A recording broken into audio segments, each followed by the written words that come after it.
आज हम देखते हैं ज्योग्राफी का जो 2023 का क्वेश्चन पेपर था उसके सॉल्यूशंस को भी देखते हैं और समझते हैं कि पेपर कैसा आया हुआ था और सारे आंसर्स को भी हम अभी पढ़ेंगे। तो इससे पहला जो फिलअप था वो था Lakshadweep island of Arabian Sea are.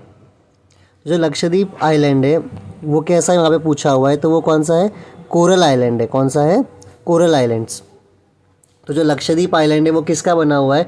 Coral reef का। इसीलिए आंसर भी क्या आएगा? Coral island. अब जैसे ही तुम ये देख रहे हो ना, साथ साथ में मैपिंग करना शुरू कर दो आप, क्योंकि पेपर में मैप बहुत इंपॉर्टेंट है। तो अगर हम मैप में देखें, यहाँ पे देखो, ये देखो, तो जो लक्षद्वीप आइलैंड है वो हमें कहाँ देखने को मिलेगा? यहाँ पे। ये कौन सा आइलैंड हो गया? यहाँ पे लक्षद्वीप आइलैंड। तो एग्ज़ाम में आ सकता है कि लक्षद्वीप आइलैंड कहाँ पे बताओ, तो ये रहा लक्षद्वीप आइलैंड। और ये किसका बना हुआ है? कोरल रीफ का। इसलिए आंसर भी क्या आया था वहाँ पे? कोरल। ठीक है, किसका बना हुआ रहता है? ये कोरल का। आंसर करना कि अंडमान एंड निकोबार जो आइलैंड है यहाँ पे वो किसका बना हुआ है? लक्षद्वीप तो कोरल रीफ का बना हुआ है, कोरल रीफ का बना है लक्षद्वीप, लेकिन अंडमान एंड निकोबार किसका बना हुआ ये बताना। ठीक है, अभी चलते हैं अगले फिलअप पे।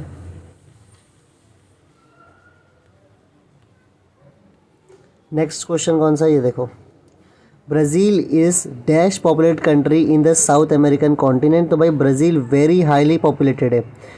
तो ब्राज़ील क्या है? बहुत ज़्यादा हाईली पॉपुलेटेड है। अच्छा, ये मैं कहाँ से पढ़ा रहा हूँ? तो वाइलन नाम का एक ऐप है, वो वाइलन ऐप में ऐसे सॉल्यूशंस हैं। तो वाइलन ऐप डाउनलोड कर सकते हो, वहाँ पे सारे प्रीवियस ईयर के सॉल्यूशन है। तो पहला क्वेश्चन था कि लक्षद्वीप आइलैंड कैसा किसका बना हुआ है, तो वो किसका है बना हुआ है? कोरल रीफ का। उसके बाद में ब्राज़ील साउथ अमेरिकन कॉन्टिनेंट में सबसे ज़्यादा पॉपुलेटेड, सबसे ज़्यादा पॉपुलेशन वाली कंट्री है। ठीक है, आगे देखते हैं। The concentration of settlement is related to dash major factors. तो भाई कहीं भी सेटलमेंट मतलब लोग सबसे ज़्यादा कहाँ पे रहेंगे? जहाँ पे पानी की अवेलेबिलिटी सबसे अच्छी हो। तो availability of water. Next question देखते हैं। The economy of India and Brazil are of dash type. तो भाई इंडिया और ब्राज़ील की इकोनॉमी कैसी है? तो वो है डेवलपिंग टाइप। कैसी है? Developing type. तो तुम्हें पता ही होगा अब तक इंडिया और ब्राज़ील की जो इकोनॉमी है वो कैसी है? अभी डेवलपिंग। हम डेवलप अभी हुए नहीं है। तो ये थे फिलअप्स। ठीक है, आगे चलते सीधा सेकंड मैच द कॉलम का आंसर देखते हैं। ट्रांस अमेजोनियन हाईलैंड, ये क्या है? एक मेजर हाईलैंड है। Thorny and Bush type vegetations कौन सी है? इसमें आएगा खेजाड़ी। उसके बाद में प्लेन रीजन कौन सा है? पंजाब। पंजाब वाला प्लेन रीजन में आएगा खेजड़ी यहाँ पे। उसके बाद में पॉपुलर गेम ऑफ ब्राज़ील, तो ब्राज़ील में सबसे पॉपुलर गेम कौन सा है? वो है फुटबॉल। ठीक है, तो ये तो इजी था। यहाँ पे देख लो, ट्रांस अमेजोनियन का आएगा यहाँ पे हाईवे वाला, थॉनी वाला आएगा खेजड़ी। उसके बाद में एक सेकेंड, ये पेन बंद हो गया है। हाँ, उसके बाद में था प्लेन रीजन, तो प्लेन रीजन कौन सा है? वो आएगा पंजाब। और पॉपुलर गेम ऑफ ब्राज़ील में कौन सा आएगा? तो वो आएगा फुटबॉल। ठीक है, नेक्स्ट फिर शॉर्ट नोट में आया था, NE2 पूछा था और इसमें क्वेश्चन था items that to be carried for field visit. तो भाई फील्ड विजिट के सारे क्वेश्चन आंसर्स कर लिया करो, बहुत ईजी होते हैं और बोर्ड में आते ही हैं। तो कौन सा आइटम कैरी करने होते हैं? बहुत ईजी आंसर है, notebook, pen, pencil, scale, camera. ठीक है, उसके बाद में कंपास। कंपास क्यों? ताकि हमें डायरेक्शंस के बारे में मालूम पड़े। फिर questionnaires as per the purpose of field visit. इसका मतलब है अलग अलग क्वेश्चन हम प्रिपेयर करके लेके जाएंगे। जैसे अगर हम फील्ड विजिट पे किसी पहाड़ पे जा रहे हैं तो उस रिलेटेड बहुत सारे क्वेश्चंस, अगर हम कहीं बीचेस पे जा रहे हैं तो उस हिसाब से क्वेश्चंस। ठीक है, कहीं हम कंपनियों में जा रहे हैं तो उस हिसाब से क्वेश्चन। उसके बाद में कंटेनर्स और bags for the collection of sample water, soil, plant, crop. तो भाई कंटेनर या फिर बैग लेके जाना है ताकि हम सब चीज़ को कलेक्ट कर पाएँ, पानी को, सॉइल को, रॉक को, जो भी हमें कलेक्ट करना है। Also cap, bottle for drinking, first aid box, ये सब हमको लेके जाना चाहिए। फर्स्ट एड बॉक्स किसी को कुछ लग वग गया उसको ठीक करने के लिए। तो इसको मैं बहुत ही ईजी में रखूँगा कि भाई बहुत ही ईजी वाला क्वेश्चन था ये, और अभी 2023 से पूछा हुआ है। नेक्स्ट क्वेश्चन है द कोस्ट ऑफ ब्राज़ील। तो देखो कोस्ट ऑफ ब्राज़ील, ये आंसर मैंने एक्सप्लेन किया हुआ है। तो मैं क्या करूँगा, जब ये मैं पूरा भी एक्सप्लेन कर रहा हूँ, लास्ट में उसको वीडियो को मैं इसमें ऐड कर दूँगा, तो फिर तुम्हें उस एक बार सुन लेना खाली, है ना। मैंने पढ़ाया हुआ है इसको। क्या है इसमें कि ब्राज़ील का कोस्ट कितने किलोमीटर का है? 7400 किलोमीटर का है। इसी में इंडिया का याद कर लो, इंडिया का कितना किलोमीटर में है? 7,500 में है। तो एक बार वो वीडियो में ऐड कर दूंगा, उसको एक बार देख लेना। नेक्स्ट टॉपिक पे आते हैं। नेक्स्ट है mining in India. Mining in India जो है कहाँ कहाँ पे होता है, तो छोटा नागपुर प्लेट्यू जो है इंडिया में, वहाँ पे हमें बहुत ज़्यादा मिनरल्स मिलते हैं। तो छोटा नागपुर प्लेट्यू कहाँ पे है वो भी देख लो एक बार। ये देखो इसमें दिखेगा, तो इसको एक बार हटा ही देता हूँ। हाँ अब देखो यहाँ पे देखो, ये वाला है छोटा नागपुर प्लेट्यू। एक सेकेंड, देखो ये रहा छोटा नागपुर प्लेट्यू। हालांकि क्लियर नहीं होगा, अपन टेक्स्ट बुक लेके बैठा करो। तो ये है छोटा नागपुर प्लेट्यू। यहाँ पे तुम्हें बहुत ज़्यादा क्या देखने को मिलेगा, माइनिंग। हाँ यहाँ पे क्या देखने को मिलेगा, माइनिंग देखने को मिलेगा। ये रहा छोटा नागपुर प्लेट्यू। तो अभी हमें मैपिंग में 3 चीज़ हमने देख लिया है। लक्षद्वीप आइलैंड कहाँ पे है वो हमने देख लिया, अंडमान निकोबार आइलैंड देख लिया, और छोटा नागपुर प्लेट्यू कहाँ पे वो हमने देख लिया। और यहाँ पे बहुत ज़्यादा हमें क्या मिलेगा, मिनरल्स यहाँ पे बहुत ज़्यादा देखने को मिलता है। ठीक है, आगे देखते हैं क्या लिखा हुआ है। कहाँ गया। ठीक है, ये रहा। आगे देखते हैं। Coal is mined in Korba in Chhattisgarh and in eastern Maharashtra. तो भाई कोल हमें कहाँ देखने को मिलेगा, छत्तीसगढ़ में और महाराष्ट्र में। छत्तीसगढ़ और महाराष्ट्र मैप में लोकेट करना मत भूलना। मैप में लोकेट करना शुरू कर दो, मैपिंग आनी चाहिए। छत्तीसगढ़ और महाराष्ट्र में क्या देखने को मिलेगा हमें, coal. Mineral oil as well as are found in Assam. तो मिनरल ऑयल कहाँ देखने को मिलेगा हमें, आसाम में। मिनरल ऑयल का यूज़ होता है लुब्रिकेंट के तौर पे या फिर कॉस्मेटिक्स के सामान में बहुत मिनरल ऑयल को यूज़ करते हैं। तो वो कहाँ पे मिलता है, आसाम में। मुंबई हाई कहाँ पे, अरेबियन सी महाराष्ट्र के पास, और कलोल गुजरात में, और कोयली। ठीक है, कलोल गुजरात। ये कलोल कहाँ पे, गुजरात में, वडोदरा के आगे है। तो मिनरल ऑयल कहाँ कहाँ देखने को मिलेगा, आसाम में, मुंबई हाई और कलोल गुजरात में। ठीक है, फिर जो reserve of mineral oil and natural gas. तो भाई नेचुरल गैस कहाँ देखने को मिलेगा, माउथ ऑफ रिवर गोदावरी। और स्टोन लाइक मार्बल कहाँ मिलेगा हमें, राजस्थान में और आंध्र प्रदेश में। कुडप्पा नाम की एक जगह है आंध्र प्रदेश में। ठीक है, अब इसको कैसे याद रखना है, मैपिंग कर लो। माइनिंग इन इंडिया वाला क्वेश्चन है, इसको माइनिंग से ठीक, ये मैपिंग से ठीक से कर लो। माइनिंग बोल रहा हूँ मैं भी। अब ये देखो यहाँ पे आ जाओ, ये वाले मैप पे, और इसमें से हम याद करते हैं हमने क्या क्या पढ़ा है। देखो अब सबसे पहले तो माइनिंग में इसमें पूछा था छोटा नागपुर प्लेट्यू, तो वो यहाँ पे कहीं पे आएगा, छोटा नागपुर प्लेट्यू। वहाँ पे हमें अलग अलग मिनरल्स देखने को मिलते हैं। फिर उसने बोला था कि छत्तीसगढ़ में और महाराष्ट्र में हमें मिनरल ऑयल देखने को मिल रहा था। उसके बाद ने बताया था कि राजस्थान में और आंध्र प्रदेश में, राजस्थान में और आंध्र प्रदेश में हमें क्या देखने को मिल रहा है, हमें मार्बल्स देखने को मिल रहे थे। और साथ साथ में यहाँ महाराष्ट्र में मुंबई हाई के पास, यहाँ पे कहीं पे मुंबई हाई के पास, फिर गुजरात में वडोदरा मतलब कलोल, यहाँ के कहीं पे के पास है ना। इन रीजन में हमें क्या देखने को मिल रहा था, यहाँ पे हमें देखने को मिल रहा है, एक और जगह थी ना, गुजरात, मुंबई हाई और एक और जगह को देखते हैं कौन सी जगह थी, वो याद कर लेते हैं। अभी कहाँ गया वो आंसर, हाँ यहाँ पे ये रहा देखो हाँ, और एक और जो जगह थी वो थी आसाम, आसाम वाली जगह याद रखना। ये देखो ये रहा। मिनरल ऑयल कहाँ कहाँ पे मिल रहा है, आसाम में, मुंबई हाई में और गुजरात में। तो याद रखना, आसाम, मुंबई हाई और गुजरात, यहाँ पे क्या मिलेगा हमें, मिनरल ऑयल। और वहाँ पे जो मैंने गलती से बोल दिया कि छत्तीसगढ़ और महाराष्ट्र में, शायद मैंने मिनरल ऑयल बोल दिया, लेकिन वहाँ पे क्या मिल रहा है, कोल। तो याद रखना वहाँ पे क्या मिलता है, कोल। अब देख लेते हैं एक बार, देखो तो अगर किसी को क्लिक हुआ हो कि सर ने गलत बोला है तो ठीक है, उसे आप सही कर लो कि छत्तीसगढ़ में और महाराष्ट्र में, छत्तीसगढ़ में और महाराष्ट्र में हमें क्या देखने को मिल रहा था, कोल। ठीक है, यहाँ पे हमें क्या देखने को मिल रहा है, कोल देखने को मिल रहा है। फिर राजस्थान में और आंध्र प्रदेश में, यहाँ हमें क्या देखने को मिल रहा था, यहाँ हमें देखने को मिल रहा है मार्बल्स। और गुजरात में, फिर मुंबई हाई में, यहाँ पे हमें क्या देखने को मिल, और आसाम में, ये देखो यहाँ पे आसाम, और आसाम में यहाँ पे हमें देखने को मिल रहा था मिनरल ऑयल। ठीक है, तो ऐसे याद रखो माइनिंग वाला, बस मैप से कर लेना बार बारी, एक दो बार देख के तो हो जाता है वो। ठीक है, अब चलते हैं नेक्स्ट क्वेश्चन पे। एक सेकेंड, इसमें बहुत टाइम जा रहा है, एक एक सेकेंड बोल बोल के। ठीक है, आगे देखो क्या बोला हुआ है। Make the following in the outline map of India. अब इसको खाली में मार्क करना, ये रहा सारा क्वेश्चन। सबसे पहला है यूनियन टेरिटरी दमन, हमें बताना है कहाँ पे। तो भाई यहाँ पे होता है दमन, गुजरात के एकदम नीचे की तरफ है ना दमन।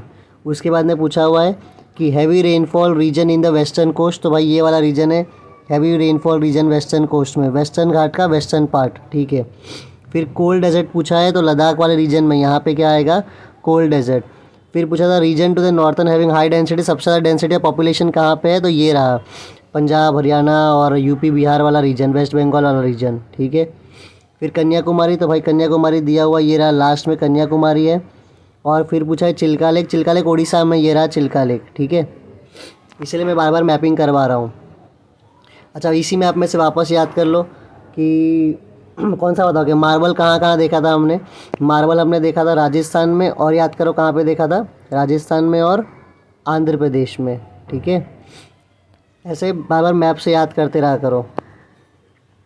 फिर बताओ कोल कहाँ पे देखा था हमने। कोल हमने देखा था महाराष्ट्र में और छत्तीसगढ़ में, महाराष्ट्र में और छत्तीसगढ़ में। उसके बाद बताओ मिनरल ऑयल कहाँ पे देखा था, तो आसाम में था, गुजरात में था, और यहाँ पे मुंबई हाई अरेबियन सी में था। ठीक है, तो ऐसे मैप को आप देख के याद करना शुरू कर दो। ये हो गया, वो भी आंसर वापस एक बार कर लिए। ठीक है, अब आगे चलते हैं। मैं फास्ट कराऊँ ताकि पेपर सॉल्विंग तुम एकदम तेज़ से एक बार पेपर देख पाओ। नेक्स्ट देखते हैं, ऑब्जर्व करना था मैप को और आंसर करना है। भाई सबसे ईजी है, यहाँ पे मैप क्लियर नहीं होगा, पर मेरे पास एक और मैप में दिखाऊंगा, पहले क्वेश्चन देख लो। What is the major river, which is the major river in the Brazil. तो ब्राज़ील का मेजर रिवर कौन सा है, तो वो आएगा अमेजॉन रिवर बेसिन। रुको एक बार मैं दिखा देता हूँ वो वाला मैप भी, ये रहा देखो। तो पूछा था कौन सा है सबसे मेजर रिवर, तो वो कौन सा है, Amazon river basin. Second question उसने पूछा हुआ है कि एक आइलैंड का नाम बताओ जो सबसे मेजर आइलैंड है यहाँ पे, तो कौन सा है, माराजो आइलैंड। फिर उससे पूछा हुआ है कि कोई एक ईस्ट फ्लोइंग रिवर बताओ। तो ईस्ट फ्लोइंग रिवर जो ईस्ट की तरफ जा रही है, तो देखो ये वाला रिवर का उसमें आंसर आएगा, ये कौन सा है, परनाइबा, परनाइबा रिवर। ठीक है, ये ईस्ट फ्लोइंग रिवर है। फिर एक क्वेश्चन पूछा कि इसमें से कौन सा रिवर वेस्ट की तरफ जा रहा है, तो ये देखो ये रहा उरुग्वे रिवर। ये कहाँ पे जा रहा है, वेस्ट की तरफ जा रहा है, उरुग्वे रिवर। ठीक है, यही सारे क्वेश्चन से बहुत इजी थे, तुम्हें खाली देखना था। ईस्ट वेस्ट तुम्हें पता ही होगा ना, ये है नॉर्थ, ये है साउथ, ये है ईस्ट, ये है वेस्ट। तो पूछा ईस्ट के फ्लोइंग का रिवर बताओ, तो भाई ये वाला था ईस्ट वाला। ठीक है, ये था ईस्ट वाला। वेस्ट वाला उरुग्वे तुमने बता दिया। फिर पूछा था सबसे इंपॉर्टेंट रिवर कौन सा है, तो वो है अमेजॉन रिवर। एक आइलैंड का नाम पूछा था, वो कौन सा आएगा, माराजो आइलैंड।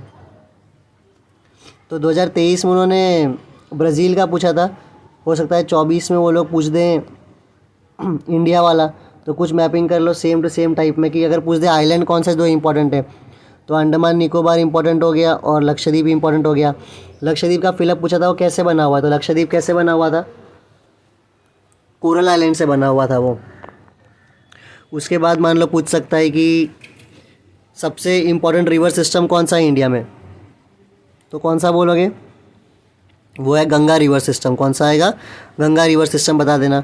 फिर पूछेगा कुछ ईस्ट फ्लोइंग रिवर बताओ, तो भाई ईस्ट फ्लोइंग रिवर देख लो, ये रहा ब्राह्मणी, ये रहा। उसके बाद में बता देना कृष्णा, जो मेरे चैनल का नाम भी है। उसके बाद में बता देना, मतलब मेरा भी वही नाम है।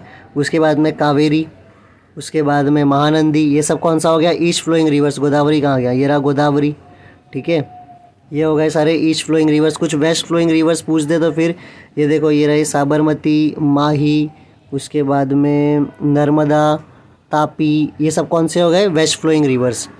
तो ये सारे इजी क्वेश्चंस होते हैं, ध्यान से देख लो। West flowing rivers Sabarmati, Mahi, Narmada, Tapi. East flowing rivers में ब्राह्मणी, महानंदी, गोदावरी, कृष्णा, कावेरी। फिर मेजर रिवर सिस्टम में गंगा। अगर पूछ दिए थे कि कुछ आइलैंड के नाम बताओ, तो भाई बता देना अंडमान निकोबार और लक्षद्वीप। ठीक है, ये तो अभी जैसे हमने मैपिंग की थी ये वाली। ठीक है, अब चलते हैं आगे, नेक्स्ट क्वेश्चन देखते हैं। ये सारे हमने अभी आंसर्स कर दिए। हाँ, एक आंसर जो नहीं किया, Sao Francisco river terminates into विच ओशन। तो भाई साओ फ्रांसिस्को रिवर जो है वो साउथ अटलांटिक ओशन में आता है। देखो ये रहा साओ फ्रांसिस्को, है ना। अभी रिवर वापस देख लो एक बार मैप में, मैप जितनी बार देखो उतनी बार कम है वैसे भी। ठीक है, ये देखो इधर आ गए हम। ये रहा साओ फ्रांसिस्को, ये रहा देखो साओ फ्रांसिस्को, और ये कहाँ पे आ रहा है, साउथ अटलांटिक ओशन के अंदर, ये रहा साओ फ्रांसिस्को। तो हमने ब्राज़ील के भी रिवर्स कर लिया और इंडिया के भी रिवर्स को एक बार हमने देख लिया। अब चलते हैं आगे, नेक्स्ट क्वेश्चन देखते हैं। नेक्स्ट में ये पूछ रहा है, ये थोड़ा ब्लर होगा पर ठीक है, मैं जूम करता हूँ, ध्यान से देखना। इन Brazil majority of population is found in the eastern coastal region. तो बोल रहा है भाई ब्राज़ील में जो ईस्टर्न कोस्ट है वहाँ पर बहुत ज़्यादा पॉपुलेशन है। वो क्यों है? क्योंकि जो इनिशियल सेटलमेंट्स था वो कहाँ पे हुआ था, ईस्टर्न कोस्ट। मतलब जब नए जब यहाँ पे लोग आके बसना शुरू किए तो कहाँ पे बसे थे सब लोग, ईस्टर्न कोस्ट में। ठीक है, पहला पॉइंट, सब कहाँ पे आके बसे पहले, ईस्टर्न कोस्ट में। अब ईस्टर्न कोस्ट में प्लेंटी ऑफ वाटर है, बहुत अच्छा वाटर का अवेलेबल है, नेचुरल रिसोर्सेज बहुत अवेलेबल है, बहुत सारे मिनरल के डिपॉजिट्स हैं, यहाँ पे ट्रांसपोर्ट फैसिलिटी भी अवेलेबल है और पावर सप्लाई भी रेगुलर है। इसलिए सब लोग कहाँ पे रहेंगे भाई, ईस्टर्न कोस्ट पे। एक तो पहले यहाँ पे बहुत लोग आके रहने लगे, फिर यहाँ पे ट्रांसपोर्ट फैसिलिटी है, मिनरल है, फिर बहुत सारा पानी है, तो भाई लोग भी यहीं रहेंगे due to this favourable factors. अब और क्या, यहाँ पे इतना एग्रीकल्चर है, ट्रेड है, इंडस्ट्री है, ये सब भी कहाँ पे, ईस्टर्न कोस्ट में। इसीलिए मेजॉरिटी पॉपुलेशन कहाँ पे मिलेगी अपने को, ईस्टर्न कोस्ट पे। ठीक है, तो बहुत ही ईजी आंसर है भाई। ट्रांसपोर्ट फैसिलिटी है, लोग पहले आके यहीं पे रहे, पानी की अवेलेबिलिटी, एग्रीकल्चर है, ट्रेड है, सब कुछ है, इसलिए लोग कहाँ पे रहते हैं ब्राज़ील में, ईस्टर्न कोस्टल एरिया में। आसान सा क्वेश्चन आंसर है। फिर नेक्स्ट क्वेश्चन पूछा था, eco tourism is been developed more in Brazil. तो भाई इको टूरिज्म मतलब इकोलॉजिकल टूरिज्म मतलब वो टूरिज़्म जहाँ पे लोग फॉरेस्ट और ये सब देखने को आते हैं, एनिमल्स देखने को आते हैं, वो ब्राज़ील में बहुत ज़्यादा डेवलप है। ऐसा क्यों है, देखते हैं। लिखा है eco tourism is a tourism activity mainly engaged towards in inherent natural environment to support preservation and conservation of exclusive flora and fauna. इसका मतलब क्या होता है कि भाई इको टूरिज़म हम क्यों करते हैं, ताकि हम बचा पाएँ हमारे फ्लोरा और फोना को, है ना। फ्लोरा मतलब फ्लावर्स होता है, प्लांट्स होते हैं, और फौना मतलब एनिमल होता है, उसको बचाने के लिए हम करते हैं। Eco tourism is been developed more in Brazil because of its richness in natural resources. तेज़ कराने में ज़्यादा ही तेज़ हो रहा है। अब इको टूरिज़म जो है वो ब्राज़ील में इसलिए डेवलप है क्योंकि वहाँ पे हमें बहुत ज़्यादा type of flora and fauna देखने को मिलता है। क्यों बहुत टाइप देखने को मिलता है? एक तो वहाँ पे अमेज़न रिवर बेसिन है, दूसरा वहाँ पे बीच है, फिर वहाँ पे बे है, फिर वहाँ पे आइलैंड है। इसीलिए क्या है कि हमें बहुत सारे species of flora and fauna वहाँ पे देखने को मिलते हैं। वही लिखा है, because of abundant natural resources in country eco tourism is been promoted in the participation of local people. क्योंकि वहाँ पे बहुत ज़्यादा टाइप ऑफ सब हमें देखने को मिलता है, फ्लोरा एंड फौना, इसलिए वहाँ पे इको टूरिज्म बहुत ज़्यादा डेवलप्ड है। फिर ये vegetation is care in the high altitudes of Himalaya. यह आंसर मैंने पढ़ाया है, मैं लास्ट में ऐड कर दूंगा। India receives precipitation from north east monsoon wind too, ये भी मैंने पढ़ाया हुआ है, तो मैं उसको लास्ट में ऐड कर दूंगा, देख लेना, इसी वीडियो के लास्ट में आएगा। फिर पूछा था कि ये ग्राफ बनाओ, सिंपल बार ग्राफ आया था कि सिंपल सा एक बार ग्राफ बना दो। यहाँ पे ईयर दिया हुआ है 1980, कितना, ये देखो ऐसे तुम्हें बनाना था, ये लाइफ एक्सपेक्टेंसी वाला और ये ईयर्स। तो कुछ बनाना था भाई कि 1980 54 है, तुमने इधर लिख दिया 10 20 30 40 50 60 70 80 90 100। ठीक है, फिर पहले तुमने 50 के ऊपर ले गए, 54 तक बना दिए। फिर 1990 में आया, ये रहा 1990, यहाँ पे कहाँ तक बना दिए लाइन का, 58 तक। फिर आए 2000, ये कहाँ तक बना दिए, 63। फिर आए 2010, ये कहाँ तक बना दिए, 67 तक। फिर 2016, ये कहाँ तक बना दिए, 68 तक। ठीक है, फिर क्वेश्चन का आंसर करना, in the year 1990 what is the average life expectancy. तो भाई 1990 में कितना है लाइफ एक्सपेक्टेंसी, यहीं पे दिया है 58। फिर पूछा हुआ है इन विच 2 डेकेड्स, भाई डेकेड मतलब 10 साल, the average life expectancy is found to be similar increase. तो ऐसे कौन से 10 साल है जिसमें सिमिलर इंक्रीज देखने को मिला है? तो अगर तुम देखो, एक बार मिटाने दो, ये तुम लोग बहुत गलत करके आए हो पेपर में। तो पूछा है ऐसे कौन से 10 साल में सिमिलर इंक्रीज देखने को मिला है। तो अगर तुम ध्यान से देखो ना, 1980 से 1990, इस 10 साल में कितना बढ़ा है, 54 से 58, मतलब कितना बढ़ा है, 4 बढ़ा है। कितना बढ़ा है इस 10 साल में, 4, है ना। 54 से 58 आया इस 10 साल में। अब अगर तुम देखो 2000 से लेकर 2010, इसमें कितना बढ़ा है, 63 से 74, मतलब इसमें भी कितना बढ़ा है, इसमें भी बढ़ा है 4। तो इन 10 साल में भी 4 बढ़ा है, इन 10 साल में भी कितना बढ़ा है, 4 बढ़ा है। तो किन 10 साल में सिमिलर बढ़ा है, तो 1980 से लेकर 1990 और 2000 से लेकर 2010। तो ये 10 साल और ये 10 साल, इन दो 10 साल में कितना कितना बढ़ा है, 4 बढ़ा है। तो डेकेड मतलब 10 साल को देखना होता है। अगला क्वेश्चन देखते हैं, how much increase can be seen in the life expectancy from 1990 1990 to 2016। तो भाई 1990 से लेकर 2016 तक कितना इंक्रीज देखने को मिला है। सिंपल है भाई, 1990 में हमें 58 था, 2016 में 68 है, डिफरेंस निकाल लो, 68 माइनस 58 आंसर आएगा 10। तो कितना देखने को मिला है, 10 साल। ठीक है, अब आगे देखते हैं। आगे बहुत ईजी है, 6 मार्क का सवाल है, तुमको खाली मैप देख के आंसर करना है। विच टाइप ऑफ ग्राफ देख के, कौन सा ग्राफ है ये, तो ये है भाई पॉलीलाइन ग्राफ। कौन सा ग्राफ है ये, पॉलीलाइन ग्राफ, याद रखना है इसको। What are the factors shown in the graph, तो क्या क्या दिखाया हुआ है यहाँ पे देखो, यहाँ पे दिया हुआ है एक्स एक्सिस पे ईयर्स दिखाया हुआ है, एक्स एक्सिस पे क्या दिखाया हुआ है, ईयर्स दिखाया हुआ है, और वाई एक्सिस पे दिखाया है contribution of GDP. Y axis पे क्या बताया, contribution of trade in GDP. तो यही लिखा होगा in the graph, X axis years are shown, on the Y axis percentage of contribution of trade in GDP is shown. तो भाई बहुत ईजी है, एक्स एक्सिस पे ईयर और वाई एक्सिस पे क्या दिखा है, contribution of trade in GDP. In which year do you find the percentage of GDP similar, तो किस ईयर में जीडीपी सिमिलर है। भाई यहाँ पे देखो समझाया है कि जो लाइन डॉट डॉट वाला है वो ब्राज़ील का है, जो स्ट्रेट लाइन है जिसमें डॉट नहीं है वो इंडिया का है। तो ये रहा ब्राज़ील वाला हो गया, और ये वाला कौन सा हो गया, इंडिया वाला हो गया। लाइन कलर चेंज कर दूँ क्या, देखते हैं कुछ, हाँ फ़र्क तो पड़ रहा है, 1 मिनट फिर तो अच्छा समझ आएगा। तो हरे से कर देते हैं ब्राज़ील को, और पीले से कर देते हैं इंडिया को।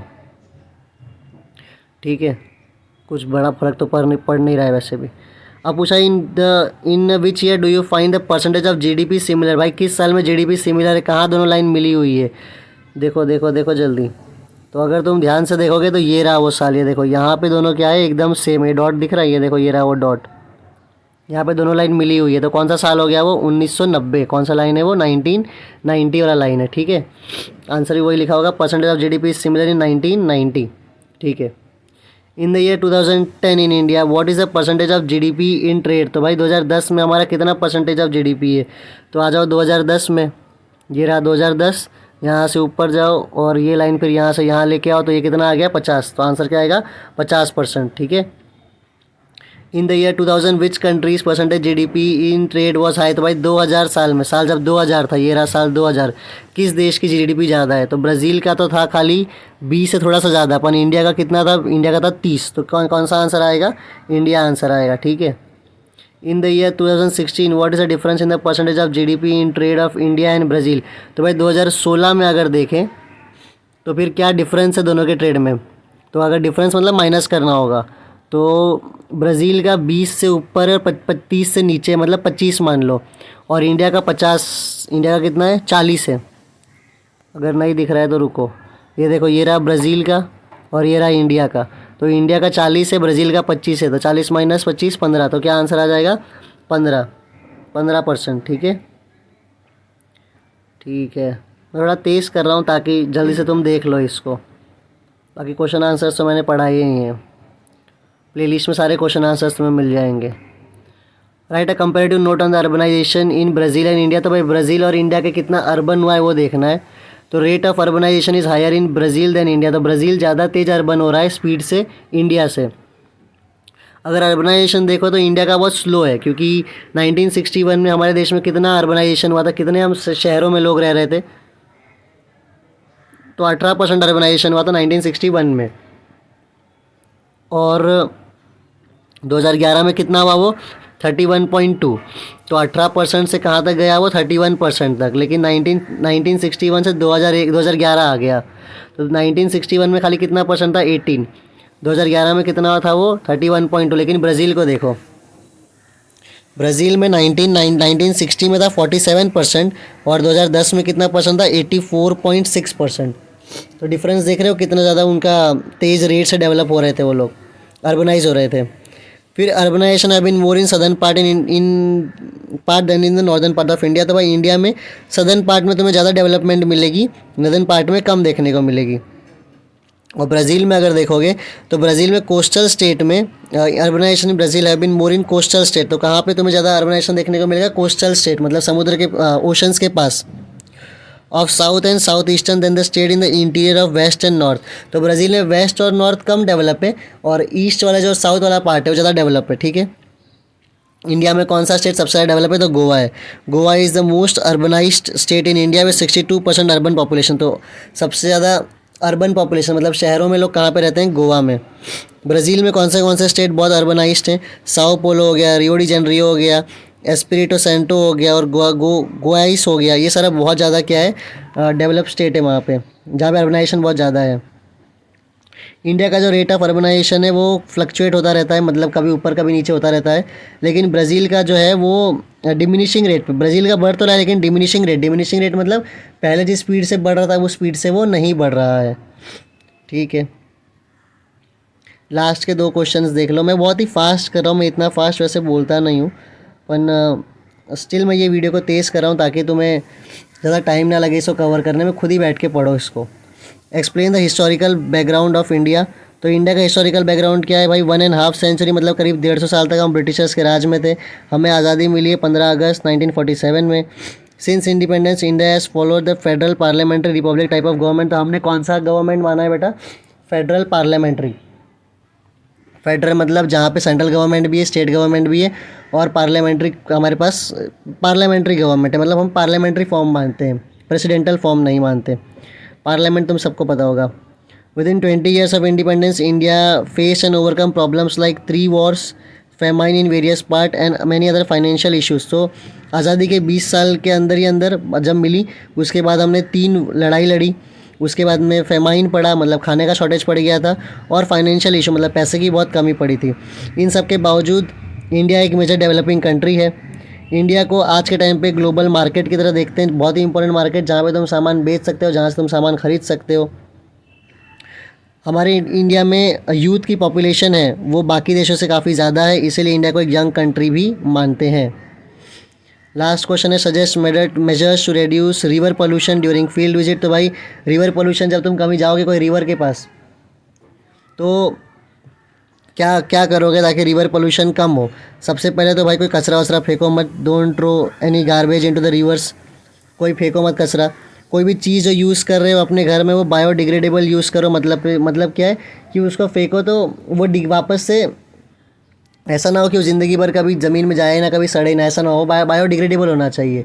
ठीक है, उसके बाद में है अवेयरनेस का कैंपेन कराओ, लोकल कम्युनिटी रखो जो रिवर्स को बार बार क्लीन करे। ये सब तो बच्चों वाला आंसर है, तुम खुद भी लिख सकते हो। इको फ्रेंडली प्रोडक्ट्स को प्रमोट करो। फिर लिखा है प्लांट ट्रीज, ट्री को प्लांट करो रिवर बैंक, रिवर्स के पास। फिर रीयूजेबल वाटर बॉटल्स यूज़ करो, ऐसा मत यूज़ करो कि फेंक दो, कभी कभी वो ज़मीन में जाए ही ना, ख़राब ही ना हो। भाई ऐसा होना चाहिए कि तुम उसको वापस रीयूज़ कर पाओ, है ना। ऐसा नहीं कि बॉटल को तुमने एक बार लिया फेंक दिया, आप जाने दो। वो बॉटल बहुत टाइम हम रीयूज़ कर पाएँ, ऐसा हमें यूज़ करना है। फूड कंटेनर्स भी ऐसा यूज़ करना है कि हम उसे रीयूज़ कर पाएँ। ठीक है, तो ये सारे काम तो बहुत ईजी है। तुम्हें क्या करना है, कचरा मत फेंको, रीयूजेबल बॉटल्स को यूज़ करो, उसके बाद में बार बार उसमें साफ़ सफाई कराओ, कैंपेन करवाओ, लोगों को अवेयरनेस फैलाओ। ये सारा चीज़ था। तो बहुत ही मेरे हिसाब से इजी ही पेपर था। तुम एक बार क्या करना कि मैंने तो बहुत तेज़ करवाया, मैं इतना तेज़ कभी नहीं करता हूँ, पर मेरे हिसाब से मुझे बस इसको एक बार देख के तुम्हें बताना था कि पेपर एक बार देख लो और समझ लो। और जितने आंसर्स मैंने नहीं बताए थे उसको मैं भी लास्ट में जस्ट अभी ऐड कर देता हूँ सारे, और तुम फिर उसको पढ़ पाओगे। ठीक है, नेक्स्ट क्वेश्चन है द कोस्ट ऑफ ब्राज़ील। तो ये पूरा रीड करने से पहले हम एक बार मैपिंग से समझ लेते हैं, और उसके पहले समझते हैं कोस्ट क्या होता है। देखो,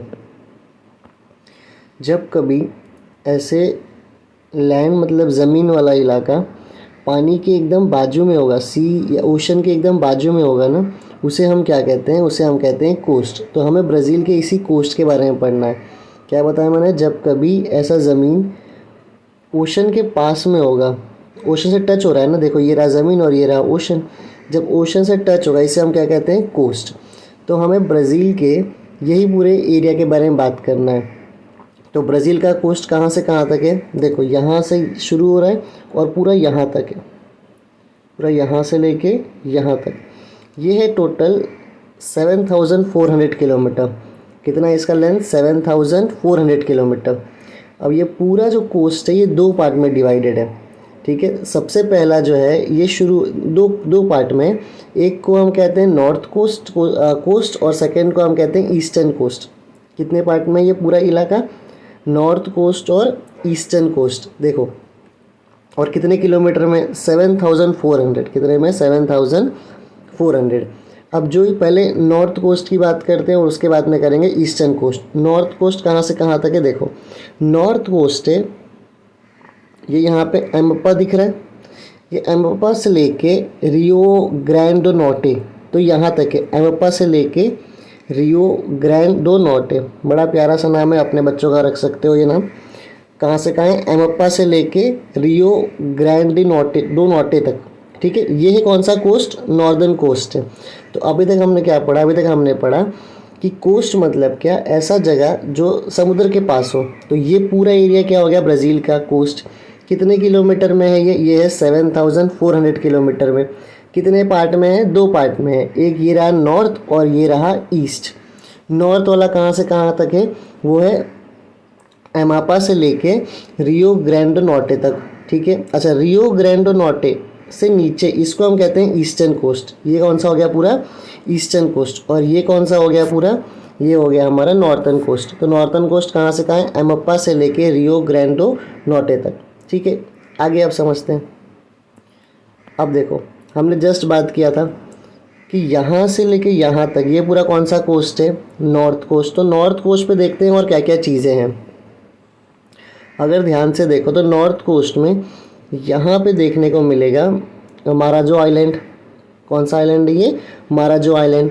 फिर हमें देखने को मिलेगा माराजो बे, और हमें देखने को मिलेगा साओ मार्कोस बे, ठीक है। 3 चीज़ देखने को मिलेगी, माराजो आइलैंड, माराजो बे और साओ मार्कोस बे। अच्छा, आइलैंड और बे में क्या डिफरेंस होता है। आइलैंड मतलब ऐसी जगह जो चारों तरफ पानी से घिरी हुई है, कवर्ड है, सराउंडेड है। और बे मतलब क्या होता है, जहाँ पे कुछ एरिया पानी से कवर्ड है। मान लो तीन एरिया पानी से कवर्ड है और एक एरिया कवर्ड नहीं है। जैसे कि यहाँ पे देखो, अगर ध्यान से देखोगे ना, एक सेकेंड, ये देखो, देखो ये रहा माराजो बे। तो ये ऐसा कुछ है, तो यहाँ पे भी ज़मीन है, यहाँ पे भी ज़मीन है, ये देखो बीच में पानी है, यहाँ पे भी देखो ऐसा ही है। इसे हम कहते हैं बे, इसे हम क्या कहते हैं, बे। अंदर पानी आ गया है, देखो एक और बार ट्राई करते हैं। तो ये तो हो गया पूरा, देखो ये हो गया आइलैंड, आजू बाजू में पूरा क्या रहेगा, पानी रहेगा। लेकिन बे में क्या होता है कि ये मान लो ऐसी ज़मीन है, ज़मीन अंदर हो गई, फिर ऐसे। तो ये जो इलाका है ये क्या हो गया पूरा, अभी ये हो गया बे, ठीक है। अब देखो क्या क्या देखने को मिलेगा नॉर्थ साइड, नॉर्थर्न कोस्ट पे। एक हमें देखने को मिलेगा माराजो आइलैंड, एक हमें देखने को मिलेगा माराजो बे, और एक हमको देखने को मिलेगा साओ मार्कोस बे, ठीक है। तो अभी तक हमने क्या पढ़ा, एक बार और रिवाइज अगर कर लें तो कोस्टल एरिया मतलब कौन सा एरिया, कोस्टल एरिया मतलब वो एरिया जो समुद्र के पास है, ठीक है। कितने किलोमीटर में है वो, 7,400 किलोमीटर में है, ठीक है। कहाँ से कहाँ शुरू होता है, कहाँ से कहाँ तक जाता है, तो ये शुरू होता है एमप्पा से लेके रियो ग्रैंड नॉटे तक, ठीक है। ये कौन सा कोस्ट हो गया, ये हो गया इसका नॉर्थर्न कोस्ट। रियो ग्रैंड नॉटे से नीचे वाला कौन सा एरिया हो गया, वो हो गया उसका ईस्टर्न कोस्ट। नॉर्थर्न कोस्ट में हमने 3 चीज़ देखी। एक तो हमने देखा माराजो आइलैंड, माराजो आइलैंड, फिर हमने देखा माराजो बे, और फिर हमने देखा साओ मार्कोस बे। अब तीसरे मैप में देख लेते हैं। ये देखो, ये जो माराजो आइलैंड है ये कौन से रिवर्स के बीच है, तो देखो ये एक रिवर है अमेजॉन रिवर। ये कौन सा रिवर है, पूरा अमेजॉन रिवर। और यहाँ पे एक रिवर देखने को मिलेगा टोकेंटीन रिवर। तो ये जो माराजो आइलैंड है ना, ये किस किस रिवर्स के बीच में है, अमेजॉन रिवर और टोकेंटीन रिवर, अमेजॉन रिवर और टोकेंटीन रिवर्स, ठीक है। ये हमने कौन सा वाला पार्ट किया, नॉर्थ पार्ट। एक बार और करो ताकि यहीं पे सारा याद हो जाए। देखो हमने देखा था कोस्टल एरिया मतलब वो एरिया जो समुद्र के पास है, ठीक है। 2 पार्ट में आएगा ये, एक नॉर्थ और एक ईस्ट। नॉर्थर्न पार्ट कहाँ से कहाँ है, एमप्पा से लेके रियो ग्रैंड नॉटे तक, और रियो ग्रैंड नॉटे के नीचे वाला एरिया कौन से पार्ट में आएगा, ईस्टर्न पार्ट में। ये एक मैपिंग हुआ। सेकेंड मैप से क्या याद रखना है कि नॉर्थ पार्ट में हमें कौन से आइलैंड देखने को मिलेंगे, माराजो आइलैंड देखने को मिलेगा, माराजो बे देखने को मिलेगा, और साओ मार्कोस बे देखने को मिलेगा नॉर्थ पार्ट में, ठीक है। फिर तीसरे मैप से क्या याद रखना है कि ये जो माराजो आइलैंड है, ये जो माराजो आइलैंड है ये किसके बीच में है, एक अमेजॉन रिवर यहाँ पे है और एक टोकेंटीन रिवर यहाँ पे है। तो ये था नॉर्थ वाला पार्ट। साउथ वाले पार्ट को याद ईस्ट वाले पार्ट को याद करते हैं, साउथ नहीं कहेंगे उसे। देखो ये रहा ईस्टर्न पार्ट। ईस्टर्न पार्ट कहाँ से शुरू हो रहा है, रियो ग्रैंड नॉर्टे के नीचे से। ये पूरा कौन सा पार्ट हो गया, ईस्टर्न पार्ट। ईस्टर्न पार्ट में अगर यहाँ पे देखो ये वाले मैप में, तो इसमें बस एक रिवर का नाम याद रखो। देखो ये यहाँ से लेके यहाँ तक पूरा नॉर्थ पार्ट हो गया, और उसके नीचे ये कौन सा आएगा अभी ईस्टर्न पार्ट। इसमें बस एक रिवर को याद रखना है, और वो कौन सा है, देखो वो है साओ फ्रांसिस्को। ठीक है, साओ फ्रांसिस्को रिवर ये कौन से पार्ट में आ रहा है, ईस्टर्न पार्ट वाले में, ईस्टर्न कोस्ट में आ रहा है। साथ साथ में अगर इस मैप में देखो, ईस्टर्न कोस्ट में हमें एक बीच भी देखने को मिल रहा है। कौन सा बीच है, कसिनो बीच। कौन सा बीच है ये, कसिनो बीच। तो ईस्टर्न पार्ट में हमें दो चीज़ पड़ी, एक तो कसिनो बीच देखने को मिल रहा है, और साथ साथ में एक जो सबसे बड़ी रिवर देखने को मिल रही है वो कौन सी है, साओ फ्रांसिस्को रिवर देखने को मिल रही है। और याद रखना कि ये जो ईस्टर्न कोस्ट है ना, ये पूरा ईस्टर्न कोस्ट, ये ईस्टर्न कोस्ट में हमें कोरल रीफ देखने को मिलता है। कोरल रीफ देखने को मिलता है। अब कोरल रीफ क्या होता है, देखो बेसिक याद रखो। कोरल जो होता है ना, मैं एक मिनट यहाँ बता देता हूँ, देखो ज़्यादा डिटेल मत जाना। कोरल जो होता है ना, कोरल एक एनिमल होता है। ठीक है, तो ये जो कोरल जो ये एनिमल है ना, ये क्या करता है, ये समुद्र के अंदर से, ओशन के अंदर कार्बन डाइऑक्साइड को अपने अंदर लेता है, और बाहर क्या रिमूव करता है, तो मान लो एक शेल रिमूव करता है, ऐसा पूरा एक शेल रिमूव करता है। जैसे टॉर्टोइस के ऊपर एक शेल होता है, वैसे ही एक शेल। तो कोरल क्या है, कोरल एक जानवर है, एक एनिमल है। कोरल क्या करता है, कार्बन डाइऑक्साइड को अपने अंदर लेता है, और क्या एक्सक्रीट करता है, ऐसा एक शेल एक्सक्रीट करता है। देखो ऐसा पूरा एक शेल एक्सक्रीट करता है। ये शेल किसका बना हुआ रहता है, देखो मैंने यहाँ पे लिखा होगा, हाँ ये रहा, देखो ये शेल बना हुआ है कैल्शियम कार्बोनेट। ठीक है, कैल्शियम कार्बोनेट का। अब इस पर क्या होता है ना, ये कोरल पे जो ये शेल है ना, इस शेल पे एल्गी आके बैठता है, और वो एल्गी इसको अलग अलग कलर देता है। ये वीडियो के बाद ना एक बार गूगल कर लेना कोरल रीफ दिखता कैसा है, तो बहुत ही अच्छे अच्छे कलर्स में यहाँ पे देखने को मिल जाएगा। तो कोरल क्या होता है, कोरल होता है एक एनिमल।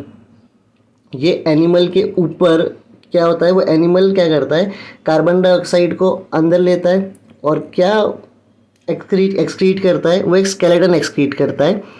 जैसे कि टॉर्टोइस के ऊपर हम्प होता है, एक पूरा शेप होता है ना, वैसा ही इसके ऊपर भी आता है एक शेप, ऐसा पूरा बनता है। इसे ये किसका बना होता है, ये बना होता है कैल्शियम कार्बोनेट का। देखो कैल्शियम कार्बोनेट का। फिर इसके ऊपर आके बैठता है एल्गी। अच्छा थोड़ा और बताऊँ तो उसको जूजेंथेले कहते हैं, पर वो जाने दो। इसके ऊपर आके बैठता है एल्गी, और वो एल्गी इसको अलग अलग कलर देता है। तो इसी को हम क्या कहते हैं, कोरल रीफ। तो ऐसे कोरल रीफ हमें कहाँ देखने को मिलेंगे, यहाँ पे। अब आप लोगों को ये नहीं याद रखना है कि कोरल रीफ क्या होता है, ये वो बस मैंने बता दिया, क्योंकि कई लोगों को फिर क्वेश्चन हो जाता है। तो वो कोरल रीफ हमें यहाँ पे देखने को मिलेगा। इवन यहाँ पे सैंड ड्यून्स देखने को मिलेगा। सैंड ड्यून्स मतलब मिट्टी का ढेर देखने को मिलेगा। ठीक है, एक बार पहले रिवाइज करते हैं कि साउथ पार्ट, ईस्ट पार्ट में हमें क्या क्या देखने को मिला। ईस्ट पार्ट में एक तो हमें एक बीच देखने को मिलेगा, वो कौन सा बीच है, कसिनो बीच। फिर एक सैंड ड्यून्स देखने को मिलेगा, मतलब मिट्टी का ढेर देखने को मिलेगा। फिर यहाँ पे हमें देखने को मिलेगा कोरल रीफ, और साथ साथ में जो एक हमें रिवर याद रखना है वो कौन सा है, सैन फ्रांसिस्को रिवर।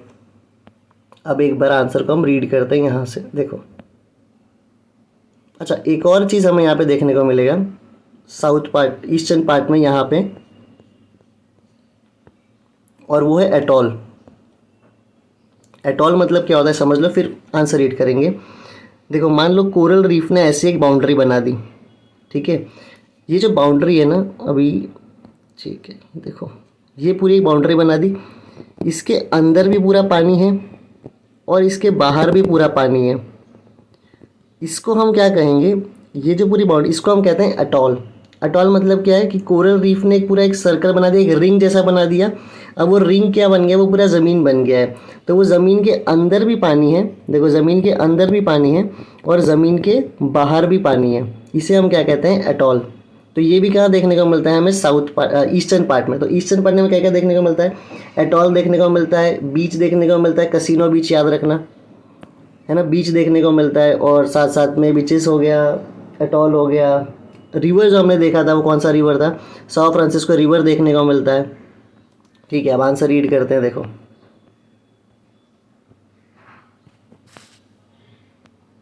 देखो सबसे पहले क्या है, the coastline of Brazil extends for approximately 7,400 kilometre. तो हमने बात किया था कोस्ट लाइन कितने किलोमीटर में, 7,400। It is divided into the northern coast and the eastern coast. दो पार्ट में है ये, नॉर्थन कोस्ट और ईस्टर्न कोस्ट हम देख चुके हैं। The coast extending from Amapa provinces in the north to Rio Grande Norte, जो कि तुम अपने परिवार का आगे नाम रख सकते हो, is known as the northern Atlantic coast. तो नॉर्थन कोस्ट हम देख चुके हैं, कहाँ से कहाँ तक था, एमपा से लेके रियो ग्रैंडो नॉर्टे तक। देखो ये रहा एमपा से लेके रियो ग्रैंडो नॉर्टे तक, ठीक है। The coast extending from Rio Grande Norte to the south is known as the eastern coast. तो ये देखो यहाँ से लेके पूरे साउथ तक, इसे हम कौन सा कोस्ट बोलेंगे, eastern coast. Northern coast is a low-lying region as Amazon and its many tributaries flow on the northern coast and meet Atlantic Ocean। हाँ ये हमने कवर नहीं किया था। देखो ये जो नॉर्थन पार्ट है ना, ये लो लाइंग रीजन है। मतलब हमने प्रीवियस वीडियो में बात किया था कि यहाँ पे कौन सा रिवर आ रहा है, अमेजॉन रिवर। ये देखो यहाँ पे से कौन सा रिवर आ रहा था, अमेजॉन रिवर। और अमेजॉन रिवर का स्लोप किस तरफ था, वो था ईस्ट की तरफ। तो ये रीजन हाई होगा और ये रीजन क्या होगा, लो होगा। इसलिए लिखा हुआ है कि ये जो नॉर्थ वाला कोस्ट वाला रीजन है, ये कैसा है, ये लो लाइंग रीजन है, ठीक है। क्योंकि स्लोप किसकी तरफ है, ईस्ट की तरफ, ढलांग ईस्ट की तरफ है ना, ये ईस्ट है, ये पूरा एरिया ईस्ट वाला है, यहाँ पे से ढलांग है ना, तो यहीं पे लो लाइंग एरिया होगा। लास्ट वीडियो में हमने ये बात की थी अच्छे से। और देखते हैं फिर जो हम पढ़ चुके हैं कि यहाँ पे कौन सा आइलैंड है, माराजो आइलैंड है, माराजो बे है और साओ मार्कोस बे हमें देखने को मिलेगा। Marajo coastal island lying on the northern coast is located between the mouth of river Amazon and river Tocantins. यही बोल रहा है कि ये जो माराजो आइलैंड है ये कौन से रिवर के बीच में, अमेजॉन रिवर और साथ में टोकेंटिन रिवर, ठीक है। देखो ये आंसर से मैपिंग करना बहुत इंपॉर्टेंट है। जैसे बहुत सारे बच्चे बोलते हैं मैपिंग कैसे याद करेंगे, तो वो याद नहीं करना है, वो धीरे धीरे मैप देखते देखते हो जाता है। जैसे मैंने भी आंसर पढ़ाया तो आंसर देख के नहीं पढ़ाया था, सिर्फ मैपिंग से बता दिया था। एक और देखते हैं। Many small rivers flow to the eastern coast and meet South Atlantic Ocean. बोल रहा है बहुत सारे छोटे छोटे रिवर्स, देखो देख ही लो, तो ऐसे बहुत सारे रिवर्स जा रहे हैं यहाँ पे, है ना। ये देखो बहुत सारे रिवर्स जा रहे हैं, ये एक रिवर हो गया, ये एक रिवर हो गया, बहुत ही खतरनाक नाम है। सारे रिवर्स जा रहे हैं, हमें कौन सा नाम याद रखना है, साओ फ्रांसिस्को वाला, ठीक है। Sao Francisco is the only major river meeting the South Atlantic Ocean in this region. तो कौन सा एक रिवर याद रखना है हमें, साओ फ्रांसिस्को। फिर हमें और क्या देखने को मिलेगा, मैनी बीचेस, जो हम देख चुके हैं। एक बीचेस का नाम याद करो अपने दिमाग फटाफट, मैं बता देता हूँ क्या याद आएगा। ये रहा देखो, कैसीनो बीच। उसके बाद में sand dunes lies on the eastern coast of the Brazil. In some area the eastern coast of Brazil is protected by coral reef and atoll island. और कुछ जगह आपने क्या देखने को मिलता है, कोरल रीफ और एटॉल आइलैंड्स। ये सारी बात हम पहले ही कर चुके हैं। अब देखो मैप सिर्फ देख के ये आंसर को रटने की ज़रूरत नहीं पड़ेगी, सिर्फ अगर मैपिंग अच्छी है तो आप आंसर खुद ही कर लोगे। हम ट्राई करते हैं बिना आंसर रीड किए। सबसे पहले हम किसकी बात करें, कोस्टल। तो ये पूरा एरिया कौन सा हो गया, कोस्ट वाला इलाका हो गया, ठीक है। कोस्ट दो पार्ट में है, एक कौन से पार्ट में है, नॉर्थ, और एक कौन से पार्ट में है, ईस्ट। नॉर्थ कहाँ से कहाँ तक है, एमप्पा से लेके रियो ग्रैंडो नॉर्टे तक, ये है नॉर्थन वाला कोस्ट। ईस्टर्न कोस्ट है रियो ग्रैंडो नॉर्टे से नीचे वाला जितना भी एरिया है वो किस में आएगा, ईस्टर्न कोस्ट में।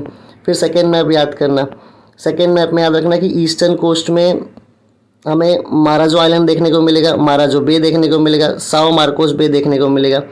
टेक्स्ट बुक लेके बैठा करो, उसमें देखते रहा करो। उसके बाद में इस मैप में नॉर्थ में और हाँ ठीक है, इसके बाद में नॉर्थ में यहाँ पे अमेजॉन रिवर और टोकेंटिन रिवर, इन दोनों के बीच में हमें क्या देखने को मिलेगा, माराजो आइलैंड। ये था नॉर्थ वाले पार्ट की बात। साउथ वाला अगर इसी से कर ले, साउथ वाले में एक रिवर याद रखना है और कौन सा है, साओ फ्रांसिस्को। यहाँ पे हमें और क्या देखने को मिलेगा, तो सैंड ड्यून्स देखने को मिलेगा, साथ साथ में कोरल रीफ देखने को मिलेगा और बीचेस देखने को मिलेगा। इस मैप से बीच देख लो, ये रहा कसिनो बीच। बोर्ड एग्जाम यही पूछ देती है कि बताओ कसिनो बीच कहाँ पे है, तुम्हें पता होगा कि हाँ भाई यहाँ पे है। फिर पूछता है, शायद प्रीवियस ईयर पेपर में भी था कि माराजो आइलैंड कहाँ पे है, तो ये रहा। ऐसे क्वेश्चंस आते हैं। ये था साउथ वाला पार्ट। और साउथ में कोई इंपॉर्टेंट चीज़, ठीक है, तो इतना ही था इस क्वेश्चन में। मैपिंग ज़्यादा ध्यान से देखना, आंसर्स रटने की ज़रूरत नहीं पड़ेगी। चैप्टर 5 ज्योग्राफी का नेक्स्ट क्वेश्चन है, vegetation is square in the high altitude of Himalayas. तो बोल रहा है हिमालय में जो ट्रीज़ है, जो प्लांट्स है ना, बड़े कम मिलते हैं। तो वो क्यों मिलते हैं? सबसे पहले तो वहाँ पे जो टेम्परेचर है वो ऑलमोस्ट साल भर 0 डिग्री सेल्सियस रहता है। तो जब टेम्परेचर अगर साल भर 0 डिग्री सेल्सियस है तो वो एरिया स्नो कवर्ड रहता है। स्नो कवर्ड मतलब पूरा बर्फ़ से घिरा हुआ पहाड़ रहता है। तो क्या बर्फ़ वाले इलाके में कोई चीज़ उग सकता है क्या? तो नहीं उग सकता। तो वही लिखा है, due to severe cold vegetation do not grow in high altitude of Himalaya. क्योंकि बहुत ज़्यादा ठंडी है तो भाई वेजिटेशन, कोई भी चीज़ वहाँ पे उगती नहीं है। 3 पॉइंट क्या पढ़े हम? पहले पॉइंट में देखें कि वहाँ पे टेम्परेचर कितना है, 0 डिग्री सेल्सियस। ऑलमोस्ट किससे कवर्ड होता है वो? स्नो से। अब जब इतना स्नो से कवर्ड है, क्या वहाँ पे कोई वेजिटेशन हो सकता है? क्या कोई वेजिटेशन हो सकता है? नहीं है। लेकिन ड्यूरिंग समर के टाइम पे स्नो जो होता है वो मेल्ट होना शुरू होता है। कोई इसीलिए जब स्नो मेल्ट होता है ना, उस वजह से कुछ सीजनल फ्लावर्स के ट्री हमें देखने को मिलते हैं। ठीक है, grow in high altitude of Himalaya. क्योंकि समर में बर्फ़ पिघलता है तो कुछ सीजनल फ्लावर हमें देखने को मिलता है। लेकिन वापस जब ठंडी पड़ती है, this trees are extinct during winter. मतलब वापस ठंडी पड़ती है तब वापस से हमें ये जो ट्रीज जो उगे थे गर्मी के मौसम, वो भी फिर दिखते नहीं है। Therefore vegetation is square in the high altitudes of Himalaya. High altitude मतलब ऊंचा जगह, एकदम ऊंचाई वाली जगहों पर कोई वेजिटेशन हमें देखने को मिलता है, बहुत कम वेजिटेशन देखने को मिलता है। तो क्यों कम देखने को मिलता है? पहला पॉइंट याद रखना, क्योंकि यहाँ पे जो टेम्परेचर है वो है 0 डिग्री सेल्सियस, साल भर रहता है। फिर क्योंकि टेम्परेचर 0 डिग्री सेल्सियस पूरे साल रहता है, इसीलिए एरिया कैसा है? स्नो कवर्ड है, बर्फ़ से घिरा हुआ है। क्योंकि ये एरिया बर्फ़ से घिरा हुआ है तो यहाँ पे कोई वेजिटेशन ग्रो होती नहीं है। समर के टाइम पे यहाँ पे बर्फ़ पिघलता है तो कुछ हमें सीजनल फ्लावर ट्रीज़ देखने को मिल जाते हैं, लेकिन हाई एल्टीट्यूड पे। लेकिन जैसे ही वापस से गर्मी आती है तो ये जो ट्रीज़ जो उगे भी थे वो भी क्या हो जाते हैं? एक्सटेंट, मतलब ख़त्म हो जाते हैं। इसीलिए हमें बहुत कम वेजिटेशन देखने को मिलता है। और ये रहा, देखो ये रहा हिमालय वाला इलाका जहाँ पे वेजिटेशन इतना खास देखने को मिलता नहीं है। 0 डिग्री सेल्सियस है, इससे क्या होता है कि पूरा स्नो कवर्ड है। स्नो जब कवर्ड रहेगा तो क्या वहाँ पे कोई चीज़ ग्रो कर पाएगी क्या? तो ग्रो कुछ कर पाएगी नहीं। लेकिन जब समर होता है तब थोड़े बहुत चीज़ ग्रो होते हैं, सीजनल फ्लावर ट्रीज़। लेकिन वापस से विंटर आता है और जो ये ग्रो हुआ था वो भी क्या हो जाता है? ख़त्म, एक्सटेंड हो जाता है। इसीलिए हमें ज़्यादा वेजिटेशन वहाँ देखने को नहीं मिलता है। एक बार इस आंसर को रीड कर लेना, बस हो जाएगा ये फिर। नेक्स्ट क्वेश्चन चैप्टर नंबर 4 से है, India receives precipitation from north east monsoon winds too. इसका मतलब है कि इंडिया में जो रेनफॉल, प्रेसिपिटेशन मतलब रेनफॉल, जो रेनफॉल हो रहा है वो नॉर्थ ईस्ट के हवाओं से भी होता है। से भी होता है का मतलब क्या है कि और भी किसी हवाओं से होता होगा। तो पहले समझ लेते हैं इंडिया में हवा किन हवाओं की वजह से होता है, इंडिया में बारिश किन हवाओं की वजह से होता है, और फिर समझ लेते हैं कि नॉर्थ ईस्ट के डायरेक्शन से जो हवाएं आ रही है उससे कैसे बारिश होता है। ठीक है, थोड़ा सा मैंने गड़बड़ बोल दिया था अभी, देखो अभी समझते हैं। इंडिया जो है, अगर ये इक्वेटर है तो इंडिया जो है वो यहाँ ऊपर ट्रॉपिक ऑफ कैंसर पे, ये हम चैप्टर नंबर 2 से ज्योग्राफी में बात कर रहे हैं। तो इंडिया कहाँ पे है? ट्रॉपिक ऑफ कैंसर में है। ठीक है, अब देखो होता क्या है, होता ये है कि यहाँ पे सनलाइट है ना, यहाँ पे से मान लो ऐसा सनलाइट इस पे, अब सनलाइट सीधे किसी पड़ रही है? ट्रॉपिक ऑफ कैंसर पे। तो जब सनलाइट ट्रॉपिक ऑफ कैंसर पे पड़ रहा है तो गर्मी सबसे ज़्यादा कहाँ पे हो रहा है? कैंसर पे। अब सारी हवाएं कहाँ पे आएगी? कैंसर की तरफ। और हमें मालूम है इक्वेटर के ऊपर हवा किस डायरेक्शन में बहती है? तो इक्वेटर के ऊपर हवा बहती है राइट डायरेक्शन में। तो ये देखो अब सारी हवा कहाँ पे आ रही है? ट्रॉपिक ऑफ कैंसर पे। ट्रॉपिक ऑफ कैंसर पे क्यों आ रही है? क्योंकि सनलाइट का डायरेक्ट परपेंडिकुलर है, मतलब सीधी लाइट कहाँ पड़ रही है? ट्रॉपिक ऑफ कैंसर पे। तो अब सारी हवाएं कहाँ आएंगी? ट्रॉपिक ऑफ कैंसर पे। देखो ऐसा समझो कि ये है कैंसर और ये है कैप्रिकॉन। गर्मी कहाँ ज़्यादा हो रही है? कैंसर पे, क्योंकि सनलाइट अभी इस सीधा पड़ रही है। तो अब सारी हवाएं कहाँ पे आएंगी? क्योंकि जब यहाँ पे ज़्यादा गर्मी पड़ रही है, यहाँ पे हवा गर्म होगा और गर्म हवा के कहाँ पे जाएगा? ऊपर की तरफ निकल जाएगा। तो यहाँ पे गैप हो जाएगा ना, हवा ऊपर की तरफ निकले गर्म हो गया। तो इस गैप को भरने के लिए सारी हवा ऐसे आएगी इक्वेटर से कैंसर की तरफ, इक्वेटर से कैंसर की तरफ। और हमें पता है कि इक्वेटर के ऊपर हवा किस डायरेक्शन में बहती है, राइट। हम बार बार ये पिछली वीडियोस में बात कर चुके हैं। अब देख रहे हो राइट की हवा किस डायरेक्शन में आ रहा है, डायरेक्शन ऐसे निकालते हैं, नॉर्थ साउथ ईस्ट वेस्ट। ये हवा देखो ऐसे है, मतलब ये हवा ऐसे जा रही है, तो ये किस डायरेक्शन में हो गया, ये हो गया साउथ वेस्ट डायरेक्शन हो गया ना। ये डायरेक्शन कौन सा हो गया, साउथ वेस्ट। तो इंडिया में जो बारिश होती है वो किस मॉनसून किस विंड की वजह से होती है, साउथ वेस्ट विंड। और साउथ वेस्ट विंड ही क्यों हुआ, हम समझ गए भाई। सनलाइट सीधा किसे पड़ रही है, अभी कैंसर पे। यहाँ की हवा क्या हो रही है, गर्म होकर ऊपर उठ जा रही है। हवा जो ऊपर चली गई उस हवा को भरने के लिए दूसरी हवाएं आएंगी, तो इक्वेटर से हवा आ रही है। अब वो जो हवा आ रही है वो किस डायरेक्शन में आएगी, राइट, और उसका दिशा क्या हो गया, साउथ वेस्ट।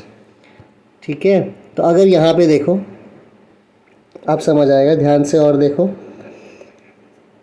मान लो यहाँ पे है कहीं पे 0 डिग्री जो कि है हमारा इक्वेटर, और अब ऐसे को हवा आए जा रही है ना, ऐसे को हवा आ रही है। ऐसे को हवा क्यों आ रही है, क्योंकि यहाँ पे है हमारा ट्रॉपिक ऑफ कैंसर, और ट्रॉपिक ऑफ कैंसर पे सनलाइट सीधी पड़ रही है, तो यहाँ से हवा गर्म होकर ऊपर उठ रही है, और ये यहाँ से देखो सब हवाएं आ रही है साउथ वेस्ट की। अब ये साउथ वेस्ट की हवा अपने अंदर, हवा में क्या रहेगा, मॉइस्चर। अब ये हवा ऐसे आई, अब ध्यान से देखना, हवा ऐसे आई और ये हवा ऊपर की तरफ जाती है पूरे इंडिया में ऐसे नॉर्थ की। तो साउथ से कहाँ पे जा रही है हवाएं सारी, नॉर्थ की तरफ, यहाँ से भी। अब ये जब हवा ऊपर जाती है तो यहाँ हमें पता है क्या है, यहाँ पे हिमालय है, हमने चैप्टर नंबर 3 में बात किया था। अब ये हवा ऐसे ऊपर आती है, थोड़ा डार्क कलर रखते हैं, ऐसे हवाएं आ रही है, तो सेम कलर हो गया, ठीक है।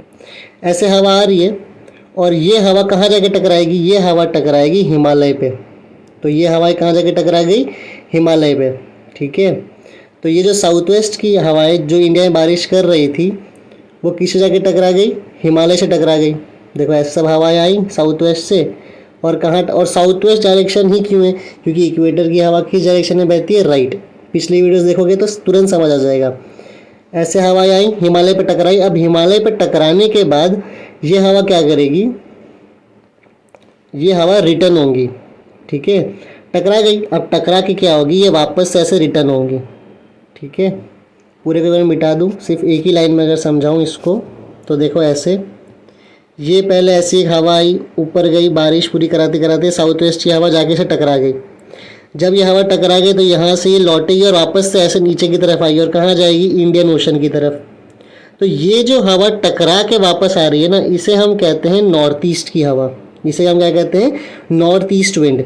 क्यों नॉर्थ ईस्ट, देखो ये है नॉर्थ, ये है साउथ, ये है ईस्ट, ये है वेस्ट, तो ये हवा ऐसे भी इस डायरेक्शन में आती है। तो कौन सी हवा हो गई, नॉर्थ ईस्ट की। और ये जब हवा टकरा के वापस आती है तो वापस से बारिश करवाती है। तो इंडिया में दो दिशाओं की हवा बारिश करवाती है। एक हो गई साउथ वेस्ट की। साउथ वेस्ट की क्यों आई, क्योंकि बहुत ज़्यादा गर्मी कहाँ पे हो रही है, कैंसर पे। फिर इक्वेटर से हवा किस डायरेक्शन में आएगी, राइट। तो डायरेक्शन कौन सा हो गया इसका, साउथ वेस्ट।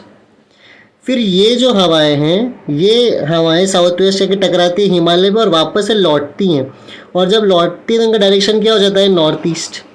तो साउथ वेस्ट की भी हवा इंडिया में बारिश कराती है और नॉर्थ ईस्ट की भी हवा इंडिया में बारिश कराती है।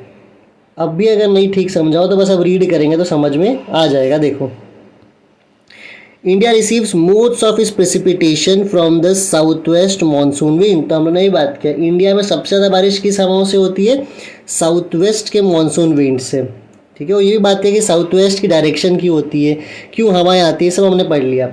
This wind enters the main land of India from the southern reason. तो ये जो हवाएं हैं इंडिया में कहाँ से एंटर करता है, सदर्न रीजन से, साउथ से, and gradually flow towards the north region. तो साउथ से एंटर करता है, देखो ये हम लोगों ने अभी जस्ट देखा, ये रहा साउथ से एंटर किया और कहाँ की तरफ जा रहा है, नॉर्थ की तरफ जा रहा है, ठीक है। This winds are obstructed by Himalayan ranges in the north. अब इन विंड को कौन ऑब्स्ट्रक्ट, मतलब कौन रोक रहा है, ये देखो अभी हमने बात किया था, ये रहा हिमालय नॉर्थ में इसे क्या करता है, इन हवाओं को रोक देता है, ठीक है। As it effects this wind start their return journey. इसीलिए ये जो हवाएं हैं फिर क्या करती हैं, रिटर्न जर्नी में टकरा के वापस आती हैं। And start flowing backward towards Indian ocean, और कहाँ की तरफ जाती हैं, पहले साउथ वेस्ट की हवाएं हिमालय में टकराती है और वापस से किसके तरफ टर्न होकर आने लगती है, इंडियन ओशन। यहाँ वाले इलाके को हम कहते हैं, देखो इंडियन ओशन दिख रहा है लिखा हुआ, ठीक है। इन द रिटर्न जर्नी, जब ये हवाएं रिटर्न होती है, their winds blow from north east to south west direction. जब ये रिटर्न होती है तो इनकी डायरेक्शन क्या होती है, देखो नॉर्थ ईस्ट से साउथ वेस्ट, ये होती है इनकी डायरेक्शन, नॉर्थ ईस्ट से साउथ वेस्ट, ठीक है। इसीलिए लिखा होगा as it effects this winds bring retreating monsoon in India. तो वापस से मानसून हमें इसी हवाओं की वजह से देखने को मिलती है, और जब वापस से बारिश हो रही है इसे हम कौन सा मानसून बोलते हैं, रीट्रीटिंग, क्योंकि हवा अब रिट्रीट हो रही है, एक बार जाती है वापस आती है, जब वापस आती है उसे हम क्या कहते हैं, रीट्रीट। तो कौन सी मानसून हम बोलेंगे जब वापस से बारिश हो रही है, retreating monsoon. Thus India receives precipitation from north east monsoon wind too, इसीलिए इंडिया में नॉर्थ ईस्ट के विंड से भी बारिश देखने को हमें मिलती है। सिंपल सा है, सिर्फ इतना समझ लो, अगर ज़्यादा डिटेल नहीं समझना हो तो। हालांकि मैं एक बार डिटेल बता ही देता हूँ, क्योंकि रटने से बेटर है समझना कि भाई इंडिया में जो बारिश होती है वो साउथ वेस्ट की हवाओं की वजह से होती है। वो साउथ वेस्ट की हवाएं जाती हैं और हिमालय से जाकर टकरा जाती हैं। हिमालय से टकराने के बाद वो हवा क्या करती है, वो लौटती हैं। जब वो जाती हैं तो कौन सी विंड होती है, साउथ वेस्ट मानसून विंड, और जब वो आती है तो कौन सी होती है, नॉर्थ ईस्ट मानसून विंड। और ये जो नॉर्थ ईस्ट की मानसून विंड होती है, ये कौन सी वापस से बारिश करवाती है इंडिया में। सिंपल सा इतना ही कंसेप्ट है, एक बार रीड कर लो ध्यान से, आंसर पढ़ लो और ये टॉपिक भी हो जाएगा।